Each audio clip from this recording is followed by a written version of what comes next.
నువ్వు చెప్పింది కూడా కరెక్టే. అసలే రోజులు బాగోలేవో. పూలు కొంటామని చెప్పి నీ మెడలో పుస్తల తాడు లాక్కెళ్ళినా కూడా ఆశ్చర్యపోవాల్సిన అవసరం లేదు. సరేనమ్మా, అయితే నువ్వు సంతోషంగానే ఉన్నావు కదా అని అంటూ ఉంటే, నేను సంతోషంగానే ఉన్నానక్క అని అంటూ ఉంటుంది మీనా. ఇదంతా విన్నా సత్యమైతే చాలా బాధపడతాడు. అప్పుడే ప్రభావతి బయటికి వచ్చి, ఏ మీనా, ఏంటి ఇంకా ఇక్కడే ఉన్నావో? ఇంట్లో వంట ఏవీ చేయలేదు. అవతల మనోజ్, రోహిణి, అలాగే శృతి, రవి వస్తారు. వంట చేయకుండా ఇక్కడ కబుర్లు పెట్టుకొని కూర్చున్నావేంటి? వెళ్ళి వంట చెయ్యి అని గట్టిగా ప్రభావతి అంటుంది. అప్పుడే ఇప్పుడు వరకు మా అత్తగారు మంచిదని చెప్పిన మీనా ఒక్కసారే షాక్ అయిపోతూ ఉంటుంది ఆమెను చూసి. ప్రభావతి అలా చెప్పేసి లోపలికి వెళ్ళిపోతుంది. ఇదేంటమ్మా మీనా, మీ అత్తగారు చాలా మంచిదని చెప్పావు, ఆవిడేంటి నిన్ను అలా దబాయిస్తుంది? పూల కొట్టు చూసుకుంటున్నావు కదా, మళ్ళీ ఇప్పుడు నిన్ను వంట చేయమంటుందేంటి అని అడుగుతూ ఉంటుంది. అప్పుడే మీనా అయితే, అయ్యో అక్క, నువ్వు పొరపాటు పడుతున్నావు. నేను వంట చేయడం మర్చిపోయి పూల కొట్టు దగ్గరికి వచ్చేసాను. ప్రతిరోజు అత్తయ్య చేస్తారు. పాపం అత్తయ్యకి ఈరోజు చాలా అలసటగా ఉంటే నేనే చేస్తానని ఒప్పుకున్నాను. తీరా ఇక్కడికి వచ్చి ఇలా చేస్తున్నాను. సరే అక్క, ఇదిగో పువ్వులు, నేను లోపలికి వెళ్తాను అంటూ ఉంటుంది మీనా. ఓ అంతేనా? మీ అత్తగారు మాట తీరు చూసి తను పెద్ద గయ్యాలేమో, నువ్వు బాధపడుతున్నావేమో అనుకున్నానమ్మా అని చెప్పి ఆవిడ అక్కడి నుంచి వెళ్ళిపోతుంది. మీనా కూడా అప్పుడే లోపలికి వస్తుంది.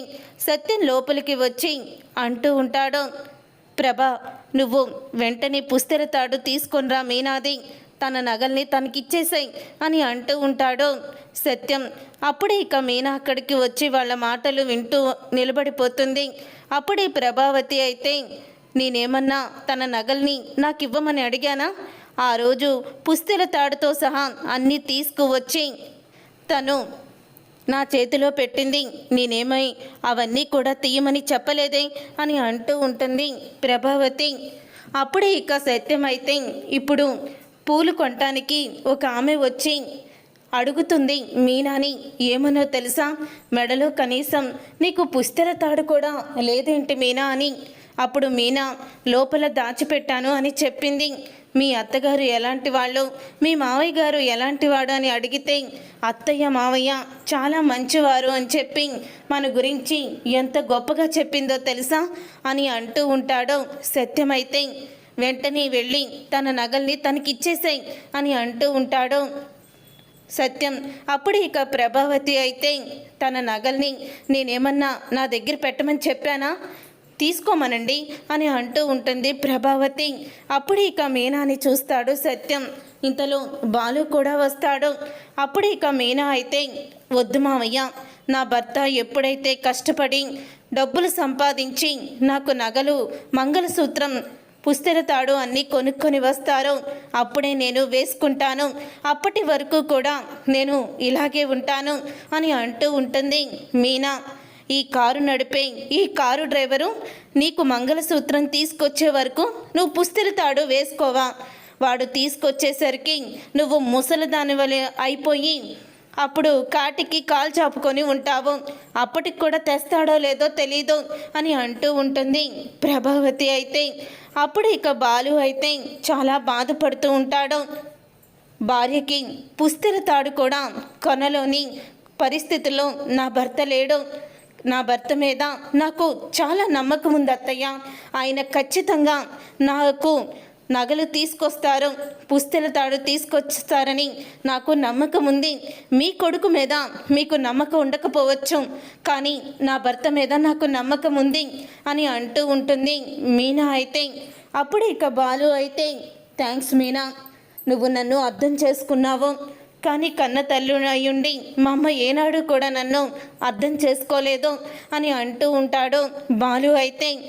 నేను నీకు పుస్తెల తాడు ఖచ్చితంగా తీసుకొస్తాను, నా డబ్బులతోనే పుస్తెల తాడుని తీసుకువచ్చి చూపిస్తాను అని అంటూ ఉంటాడు బాలు అయితే. అప్పుడు ప్రభావతి మాటలకు ఏమీ కూడా చింతకాయలు రాలవు. అంత మాత్రాన మాటలు చెప్పి శబదాలు చేసినంత మాత్రాన బంగారు నగలు రావు. అయినా వీడు సంపాదించే సంపాదనకి కాసు అరకాసు ఇలా కొంటమే ఎక్కువ.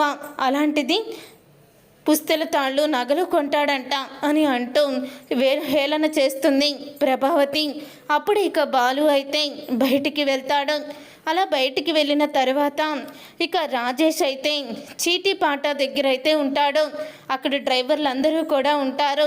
అప్పుడే రాజేష్ అయితే ఈరోజు చీటీ పాటని నేనైతే పాడుకుంటాను, నాకు డబ్బులు చాలా అవసరం అని అంటూ ఉంటే అప్పుడే పక్కనే ఉన్న మరొక డ్రైవర్ అయితే అంటూ ఉంటాడు, ఏంటి చీటీ పాట నీకు అంత అవసరమా రాజేష్, ఏమైంది, డబ్బులు అంత అవసరం అంటున్నావు అని అనగానే, ఏం లేదన్నా 2 నెలల నుంచి నేను వడ్డీ కట్టడం లేదు, అందుకని వడ్డీ డబ్బులు అసలు అన్నీ కూడా ఇచ్చేసి బాకీ తీర్చేసుకుందామని అనుకుంటున్నాను అని అంటూ ఉంటే, నువ్వు ఆ గుణాగాడి దగ్గరేగా అప్పు తీసుకుంది, వాడికి వడ్డీ అసలు కట్టకపోతే వాడు ఎలాంటి వాడో నాకు బాగా తెలుసు, ఈ చీటీ పాడేసి వాడిని వదిలించేసుకోవడమే కరెక్ట్ రాజేష్, లేకపోతే వాడు ఇంటి మీదకు వచ్చి ఎంత గొడవ చేస్తాడో అని అంటూ ఉంటాడు డ్రైవర్ అయితే.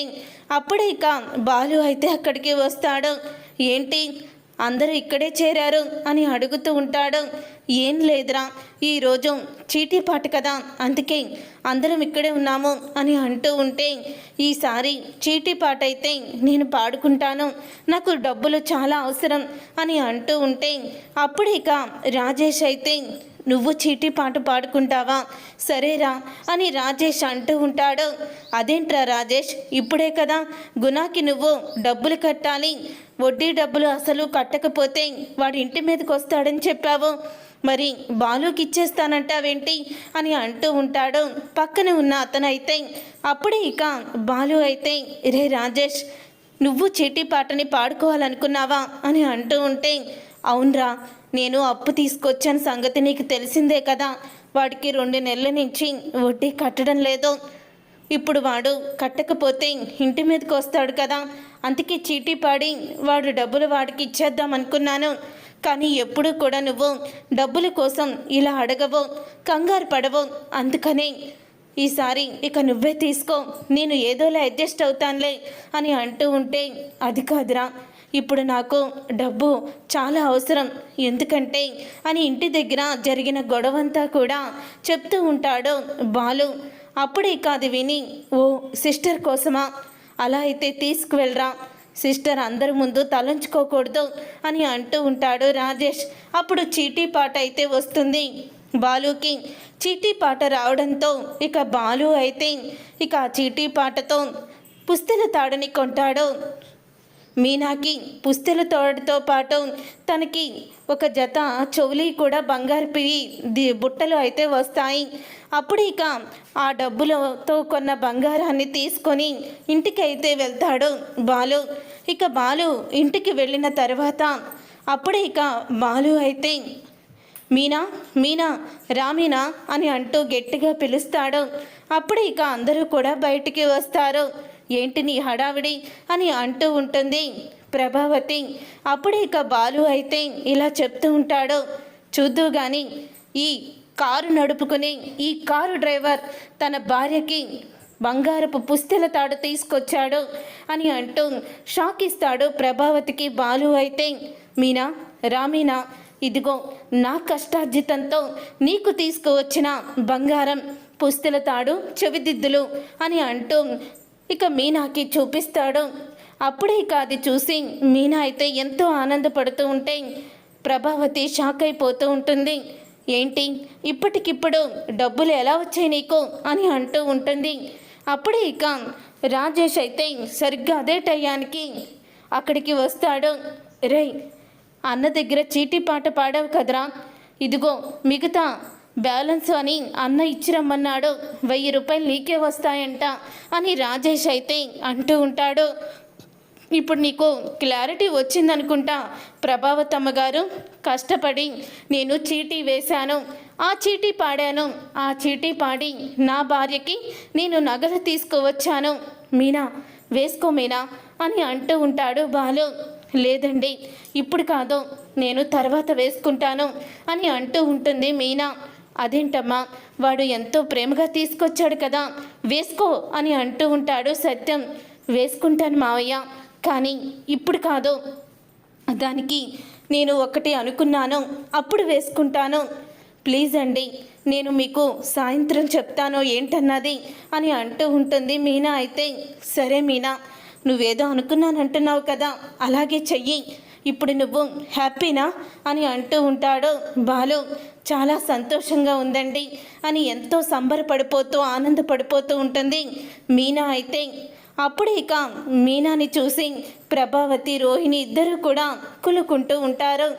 తర్వాత ఇక మీనాతో బాలు అయితే అంటూ ఉంటాడు, వాళ్ళందరి ముందే నువ్వు ఆ పుస్తకతాన్ని మెడలో వేసుకోవచ్చు కదా మీనా, ఎందుకు వేసుకోకుండా తర్వాత వేసుకుంటానని చెప్పావు అని అడుగుతూ ఉంటే, ఏం లేదండి, ఈ పుస్తకతాడు వేసుకోవడానికి ఒక ముహూర్తం ఉంది, నన్ను రేపు గుడికి తీసుకువెళ్తారా అని అడుగుతూ ఉంటే, ఓహో గుడిలో పూజ చేయించే వేసుకుంటావన్నమాట, సరే రేపు ఉదయం గుడికి వెళ్దాం అని అంటూ ఉంటాడు బాలు. అప్పుడు ఇక బాలు మీనా ఇద్దరు కూడా గుడికైతే వెళ్తారు ఉదయం లేచి. అలా గుడికి వెళ్ళిన తర్వాత మీనా బాలు గుడికి రావడం చూసి ఎంతో ఆనందపడుతూ ఉంటుంది పార్వతి. మీనా అని అంటూ ఉంటే, అమ్మా ఈరోజు నాకు చాలా ఆనందంగా ఉంది, ఇదిగో ఈయన కష్టపడి సంపాదించిన డబ్బులతో నాకు పుస్తెల తాడు తీసుకొచ్చారమ్మా అని అంటూ ఉంటుంది మీనా. అప్పుడే ఇక తాడు చూసి నాకు కూడా చాలా సంతోషంగా ఉందమ్మా అని అంటూ ఉంటే, దేవుడి దగ్గర పెట్టుకొని మెళ్ళో వేసుకోవాలని వచ్చావా అని అంటూ ఉంటే, అవునమ్మా నువ్వు కూడా రా లోపలికి అని అంటూ అందరూ కూడా లోపలికి వెళ్తారు గుడి లోపలికి. అప్పుడు ఇక పూజారి గారు అయితే, ఏంటమ్మా మీనా, ఏంటి విశేషం, మీ ఆయనతో కలిసి గుడికి వచ్చావు అని అడుగుతూ ఉంటే, పంతులు గారు నేను మా ఆయనతో ఈ పుస్తెల తాడు వేయించుకోవాలని అనుకుంటున్నాను, మీరు కూడా మా పూజ కాడ పెట్టి మా చేతికి ఇవ్వండి. ఏవండి, నేను ఈ పుస్తెల తాడు నిన్నే వేసుకునేదాన్ని, కానీ మీ చేతులతోనే మళ్ళీ నేను ఈ పుస్తెల తాడిని నా మెడలో వేయించుకుందామని చెప్పి నేను అనుకున్నాను, అది కూడా దైవ సన్నిధిలో, అందుకని నేను నిన్న వేసుకోలేదు అని మీనా అయితే అంటూ ఉంటుంది.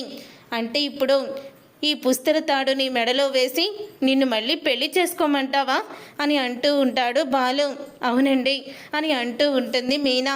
అప్పుడు ఇక పూజారి గారు ఇక పూజ చేసి పుస్తెల తాడుని బాలు చేతికి ఇవ్వబోతూ ఉండగా, అప్పుడే బాలు అయితే, అత్తయ్య మీ చేతికి తీసుకోండి, మీ చేతుల మీదుగా నాకు ఇవ్వండి అని అంటూ ఉంటే, బాబు నేను ముత్తైదువుని కాదు కదా బాబు, నా చేతుల మీద ఇవ్వకూడదు, ఇది సౌభాగ్యానికి గుర్తు అని అంటూ ఉంటే, అత్తయ్య అలా అనకండి, మీది చాలా మంచి మనసుతో ఇస్తే మాకెప్పుడు కూడా శుభమే జరుగుతుంది, మీరు అలాంటివేమీ పెట్టుకోవద్దు, నాకు అలాంటివేమీ కూడా సెంటిమెంట్లు అవసరం లేదు, మీ మంచి మనసుతో మాకు ఇవ్వండి, మాకంతా మంచి జరుగుతుంది అని అంటూ ఉంటాడు బాలు.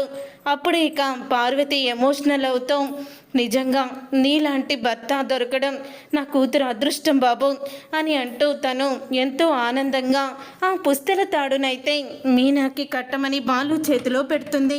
ఇక బాలు అయితే ఆ పుస్తెల తాడు తీసుకొని ఇక మీనాకైతే మెడలో వేస్తాడు. అప్పుడే పంతులు గారు అయితే, బాబు ఇవి నిన్ననే స్వామివారి కళ్యాణం జరిగింది, అప్పుడు స్వామివారి మెడలో వేసిన దండలు ఒకరికొకరు ఈ దండలు వేసుకొని మార్చుకోండి అని పంతులు గారు అయితే ఇస్తారు. అప్పుడే ఇక ఆ దండలు తీసుకొని ఒకరికొకరు వేసుకుంటారు బాలు మీనా. ముందుగా పార్వతి ఆశీర్వాదం తీసుకుంటారు. సంతోషంగా ఉండండి, పిల్ల పాపలతో ఆనందంగా ఉండండి అని దీవిస్తూ ఉంటుంది పార్వతి. ఇక తర్వాత అదే పూలదండలతోనే ఇంటికైతే వస్తారు బాలు మీనా.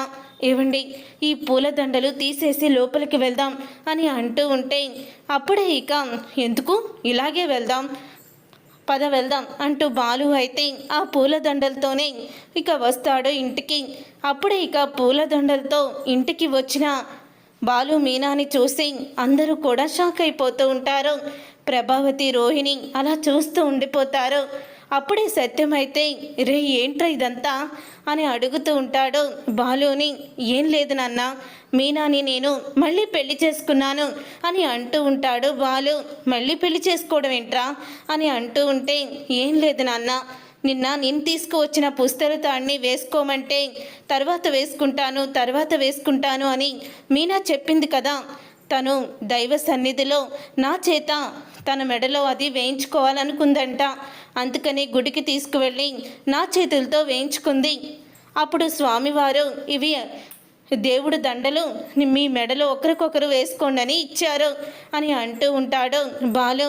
అప్పుడే అది చూసిన సత్యమైతే నాకు చాలా ఆనందంగా ఉందిరా, కానీ మీరు అక్కడే ఉండండి, ఆగండి ప్రభా, వెళ్ళి హారతి తీసుకురా అని అంటూ ఉంటే వాళ్ళేమన్నా కొత్త పెళ్లి కూతురు పెళ్లి కొడుక ఏంటి, కొత్తగా పెళ్లి చేసుకొచ్చారా, హారతి ఇచ్చి లోపలికి స్వాగతం చెప్పడానికి అని ప్రభావతి అంటూ ఉంటే అప్పుడే ఏది ఏమైనా వాళ్ళిద్దరు ఇప్పుడు కొత్త జంటలాగే ఉన్నారు. ఇప్పుడు వాళ్ళు మళ్ళీ పెళ్లి చేసుకొని వచ్చారు కాబట్టి నువ్వు హారతి ఇవ్వాల్సిందే, ఇవ్వు అని అంటూ ఉంటాడు సత్యం. అప్పుడే అమ్మ రోహిణి వాళ్ళకి హారతి ఇవ్వు అని అంటూ ఉంటుంది ప్రభావతి. లేదత్తయ్య, పెద్దవాళ్ళు మీరు ఇవ్వండి, నేను ఇవ్వను అని చెప్తూ ఉంటుంది రోహిణి. అప్పుడే ఇక ప్రభావతి అయితే ఇక హారతి తీసుకువచ్చి మీనా బాలుకైతే ఇస్తుంది. లోపల తిట్టుకుంటూనే ఉంటుంది. అప్పుడే ఇక బాలు అయితే నాన్న, ఈరోజు నాకు చాలా హ్యాపీగా ఉంది. చూశారు కదా తన మెడలో నేను కష్టార్జితంతో కష్టపడి తీసుకువచ్చిన పుస్తెల తాడు అని అంటూ ఉంటాడు బాలు. అబ్బో తీసుకొచ్చాడులే పెద్ద పుస్తెల తాడు అని అంటూ ఉంటుంది ప్రభావతి.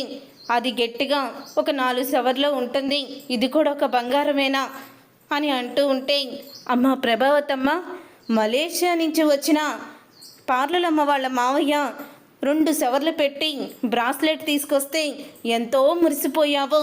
వాళ్ళ రేంజ్కి వాళ్ళు కేజీల బంగారం తేవాలి, కానీ వాళ్ళు తెచ్చింది 2 సవర్లు.